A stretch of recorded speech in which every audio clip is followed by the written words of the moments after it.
Hi friends, welcome back to our channel. எல்லோரும் எப்படி இருக்கீங்க?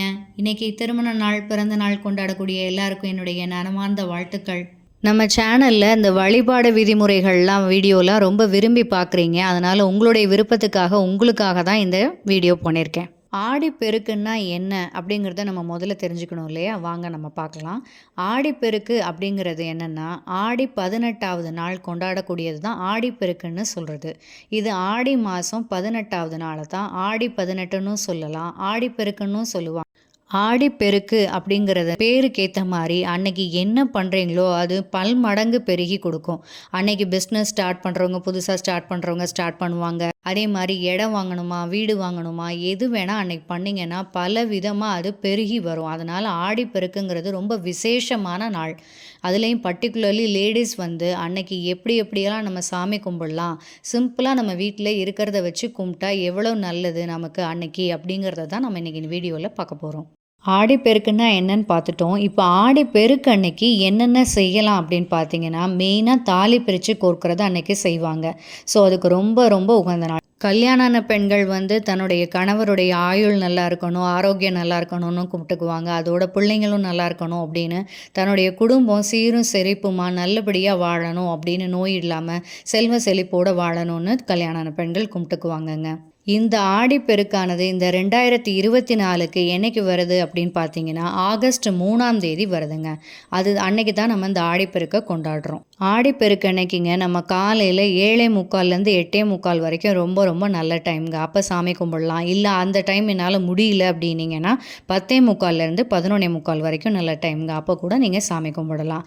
அதே மாதிரி நம்ம தாலி பிரித்து கோர்க்கறதுக்கு ரொம்ப ரொம்ப நல்ல டைம்னா இந்த 7:45லேருந்து 8:45. அப்படி நீங்கள் அந்த டைம் தவறிட்டிங்கன்னா 10:45லேருந்து 11:45 காலையில் பகல் நேரத்திலே தாலி பிரித்து கோர்த்துருங்கங்க. ஈவினிங் வந்து சூரியன் இறங்குற முகத்தில் வந்து தாலி பிரித்து தயவு செய்து கோர்க்காதீங்க. அது குடும்பத்துக்கு நல்லது இல்லைங்க.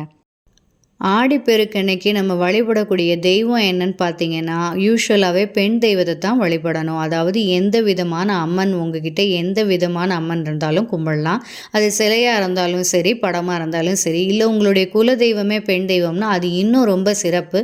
அது இன்னும் உகந்தது. எனக்கு வந்து இந்த குலதெய்வம் வந்து நாங்கள் எங்கள் வீட்டில் கும்பிடுற பழக்கம் உண்டு. அதனால் நான் அந்த படமும் வச்சுருக்கேன், லக்ஷ்மி படமும் வச்சுருக்கேன். சாமி கும்பிட்றதுக்கு ஃபஸ்ட்டு ஒரு தேங்காயில் நம்ம இந்த மாதிரி மஞ்சள் குங்குமம் எடுத்து வச்சுக்கணுங்க. அது போக ஒரு அர்ச்சனை தட்டில் ஒரு தேங்காய், 2 வாழைப்பழம், வெத்தலை பாக்கு எடுத்துக்கோங்க. சாமி கும்பிட்றதுக்கு உங்களால் ஆன நெய்வேத்தியம் ஏதாவது வச்சு கும்பிடலாம். அப்படி இல்லைன்னா இந்த மாதிரி பழங்கள் வச்சு கும்பிடலாம். விளக்கு பார்த்தீங்கன்னா, வீட்டில் எப்போவும் நீங்கள் எப்படி ஏற்றுவீங்களோ, ஒரு விளக்கு ஏற்றுவீங்கன்னா ஒரு விளக்கு, இல்லை 2 விளக்கு வச்சு ஏற்றுவீங்கன்னா 2 விளக்கு. நான் எங்கள் வீட்டில் எப்போவும் 2 விளக்கு வச்சு கும்பிட்றதாங்க பழக்கம். அதனால் அதை எடுத்துருக்கேன். உங்ககிட்ட எப்படி இருக்கோ அதை எடுத்துக்கோங்க. உங்கள் வீட்டில் அன்னபூர்ணி வச்சு வழிபடுற பழக்கம் இருந்ததுன்னா அன்னபூர்ணியும் வச்சு பூஜையில் கும்பிடலாம். அதோட துளசி மாடம் இருந்தால் அதையும் வச்சுக்கலாங்க.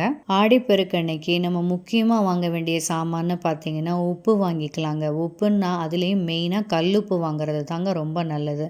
அதனால் மகாலட்சுமிக்கே உரிய சாமானான கல்லுப்பு, பருப்பில் பார்த்திங்கன்னா துவரம் பருப்பு வாங்கிக்கோங்க, அரிசி, மஞ்சள், குங்குமம், இந்த 5 மெயின் சாமானும் வாங்கினீங்கன்னா ரொம்ப ரொம்ப சிறப்புங்க. சிம்பிளாக பண்ணணும்னு நினைக்கிறவங்க இந்த 5 சாமானையாவது வாங்கி வச்சு கும்பிடலாங்க. இல்லை இன்னும் செல்வந்தராக இருக்கவங்க, அவங்களால பணம், நகை, அதாவது நகை வாங்கலாம் அன்னைக்கு அப்படின்னு நினைக்கிறவங்க நகை வாங்கி வச்சு கும்பிடலாம். இல்லை என்னால் சேலை, பட்டு புடவை, சேலை அந்த மாதிரி ஏதாவது வாங்கி வச்சு கும்பிட்றேன்னா அப்படி கும்பிடலாங்க. நான் அது மாதிரி சேலை வாங்கி வச்சு கும்பிட்ருக்கேங்க. ஸோ சேலை, அதோட ஒரு கிளாஸ் வளையல், பூவு, மஞ்சள் குங்குமம் வச்சு கும்பிடுறது சிறப்பு. ஒரு செம்பெடுத்து இந்த மாதிரி ஃபுல்லு தண்ணி நிரப்பி வச்சுக்கோங்க. அதில் இந்த மாதிரி மஞ்சள் குங்குமம் சுற்றி வச்சுக்கோங்க. ஆடிப்பெருக்குங்கிறதே நம்ம நீர்நிலைக்கு நன்றி சொல்கிற நாளாக தான் அந்த காலத்துலேருந்து கொண்டாடி வந்துட்டுருக்குறோம். அதனால் இப்போது கிராமங்களில் இருக்கவங்க நீர்நிலையில் போய் கொண்டாடுவாங்க. நம்ம டவுனில் இருக்கவங்க என்ன செய்ய முடியும்? அதனால் வீட்டில் இந்த மாதிரி ஒரு செம்பில் தண்ணி பிடிச்சி வச்சு கும்பிடுறோம்.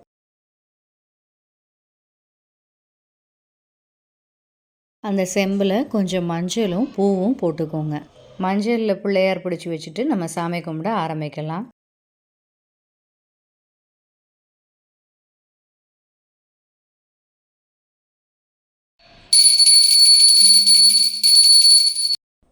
தேங்க்யூ ஃபார் வாட்சிங். ஆடிப்பெருக்கு அன்னைக்கு அம்மனை வழிபட்டு எல்லாரும் சீரும் சிறப்புமாக வாழ வாழ்த்துக்கள்.